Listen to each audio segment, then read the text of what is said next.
రేపు కూటమి ప్రభుత్వం అధికారంలోకి వచ్చి రేపటితో సంవత్సరం కాబోతున్న శుభ సందర్భాన తల్లికి వందనం అనే పథకాన్ని ప్రారంభించబోతున్న నారా చంద్రబాబు నాయుడు గారు. రేపు తల్లికి వందనం అనే పథకం ప్రారంభమవుతుంది.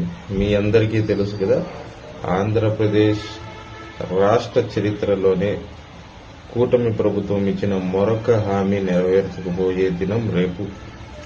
దాదాపుగా 66 లక్షల మంది విద్యార్థుల తల్లుల ఖాతాలోకి రేపు 8,745 కోట్ల రూపాయలు జమ కాబోతున్నాయి. ఈ పథకం కూటమి ఇచ్చిన అతిపెద్ద హామీల్లో ఒకటి.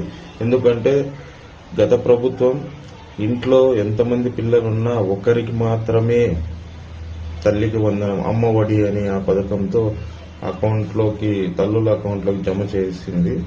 కానీ తెలుగుదేశం ప్రభుత్వం, కూటమి ప్రభుత్వం రేపు సాయంత్రం తల్లుల అకౌంట్లో వాళ్ళ ఇంట్లో ఎంతమంది పిల్లలుంటే అంతమంది పిల్లలకు 15,000 రూపాయలతో, ఇద్దరుంటే 30,000, ముగ్గురుంటే 45,000 రూపాయలు రేపు జమ కాబోతోంది. నీకు 15,000, నీకు 15,000, నీకు 15,000. ఈ హామీ నెరవేర్చుకున్నాం. ఖచ్చితంగా సూపర్ 6 పథకాల్లో ఉండే ప్రతి ఒక్క పథకం నెరవేర్చే వచ్చే ఎలక్షన్లో ఓటుకే దమ్ము మాకుంది. ఖచ్చితంగా సూపర్ 6 లో ఉండే ప్రతి ఒక్క పథకం మేము నెరవేర్చే నెక్స్ట్ ఎలక్షన్స్ లో ఓటు అడుగుతాం.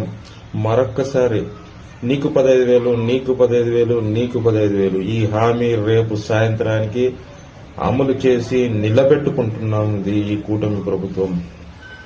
Thank you.